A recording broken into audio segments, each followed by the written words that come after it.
एक आदमी जिसको लोग मिस्टर 10% कहते थे।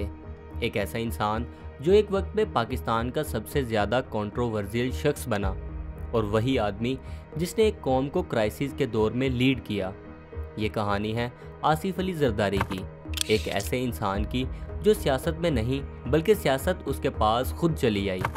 From the prisons of Pakistan to the presidential palace of Islamabad, Zardari का सफ़र सिर्फ एक पॉलिटिकल जर्नी नहीं था, ये एक स्टोरी थी पावर, पेशेंस और पेन की। आसिफ अली जरदारी 26 जुलाई 1955 को सिंध के इलाके नवाबशाह में पैदा हुए।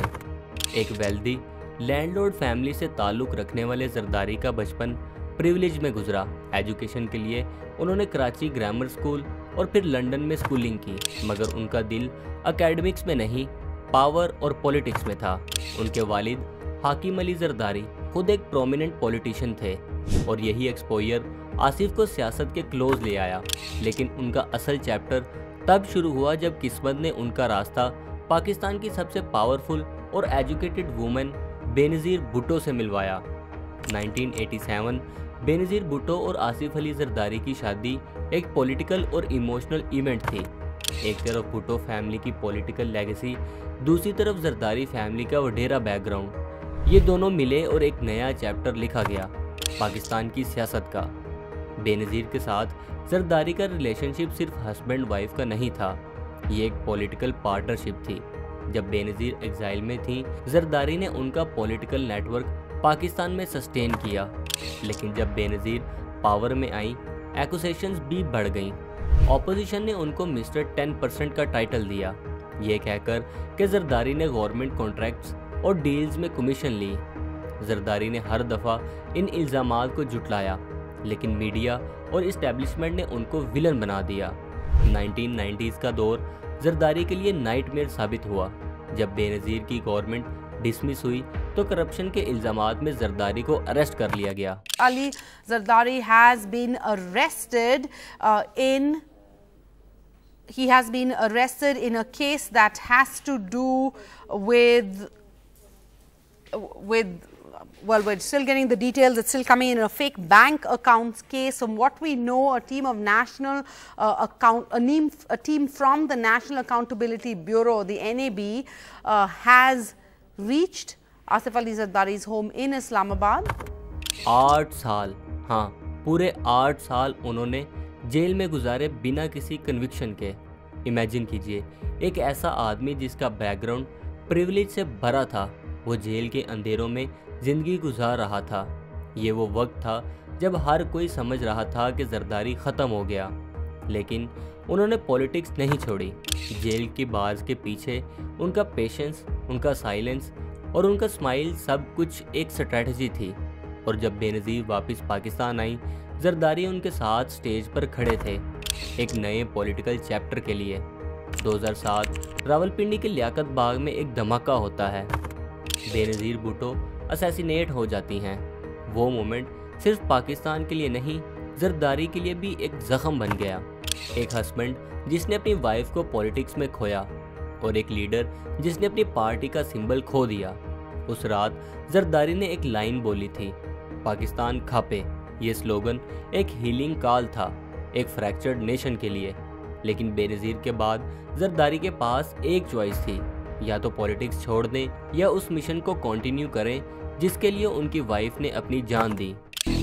हमने पाकिस्तान बनाया है और पाकिस्तान को बचाने का फर्ज भी हम पे ही है। मैं अपनी छोटी जनरेशन को नहीं छोड़ के जाऊंगा टूटा हुआ पाकिस्तान। पाकिस्तान खापे। 2008 के इलेक्शंस ने पाकिस्तान पीपल्स पार्टी को वापस लाया, और बेनज़ीर के बाद आसिफ अली जरदारी बन गए पाकिस्तान के 11th president. Become known to me as President of Pakistan. Except as may be required for the due discharge of my duties as President. Except as may be required for the due discharge of my duties as President of Pakistan. May Allah Almighty help and guide me. Ameen. May Allah Almighty help me and guide me. Ameen. लेकिन इस power के साथ आई responsibility और criticism. उनके tenure में economy struggle करती रही, energy crisis बढ़ गए और टेररिज्म का साया छाया रहा। लेकिन साथ ही उन्होंने 18th अमेंडमेंट पास कराई, एक ऐसी कॉन्स्टिट्यूशनल रिफॉर्म जिसने प्रोविंसेस को पावर वापस दी। जरदारी अपनी काम स्माइल के साथ सब कुछ हैंडल करते रहे, चाहे मीडिया का प्रेशर हो या पॉलिटिकल ऑपोजिशन का तूफान। जरदारी पॉलिटिक्स के एक ऐसे प्लेयर साबित हुए जो खामोशी से गेम खेलते हैं। ना उनकी स्पीचेस ज़्यादा होती हैं, ना उनके रिएक्शंस, मगर उनके मूव्स पावरफुल होते हैं। चाहे मुशर्रफ का एग्जिट हो, इमरान खान का उभरना हो या नवाज शरीफ का डाउनफॉल, जरदारी हर दफ़ा एक चेस मास्टर की तरह अपना पाउंड चल देते हैं। उनके क्रिटिक्स कहते हैं कि वो अपॉर्चुनिस्ट हैं, मगर सपोर्टर्स कहते हैं वो सर्वाइवर हैं। जरदारी आज भी पाकिस्तान की सियासत में एक प्रोमिनेंट फिगर हैं। उनका बेटा बिलावल भुट्टो जरदारी अब पाकिस्तान पीपल्स पार्टी का फेस बन चुका है, मगर पार्टी के हर डिसीजन के पीछे आज भी आसिफ जरदारी का स्ट्रेटेजिक माइंड छुपा होता है। वो आज भी पावर कॉरिडोर्स में एक साइलेंट फोर्स हैं। कोई डील हो, कोई क्राइसिस हो, जरदारी का रोल कहीं ना कहीं ज़रूर होता है। आसिफ अली जरदारी की कहानी किसी मूवी से कम नहीं। एक लैंडलॉर्ड का बेटा, एक प्राइम मिनिस्टर का हस्बैंड, एक प्रिजनर और फिर पाकिस्तान का प्रेसिडेंट। उनके दोस्तों के लिए वो एक विजनरी हैं और दुश्मनों के लिए एक मास्टर मैनिपुलेटर। लेकिन इन सब के दरमियान एक चीज़ कांस्टेंट रही, उनका पेशेंस। कहीं लोग कहते हैं कि जरदारी की सियासत ने पाकिस्तान को डिवाइड किया, और कहीं लोग कहते हैं कि उन्होंने पाकिस्तान को एक सिस्टम सिखाया कि पॉलिटिक्स में जीत वो नहीं करता जो सबसे ज़्यादा मजबूत होता है, बल्कि वो करता है जो सबसे ज़्यादा सब्र वाला हो। तो दोस्तों, ये थी आसिफ अली जरदारी की कहानी, पावर, प्रिजन और पॉलिटिक्स की।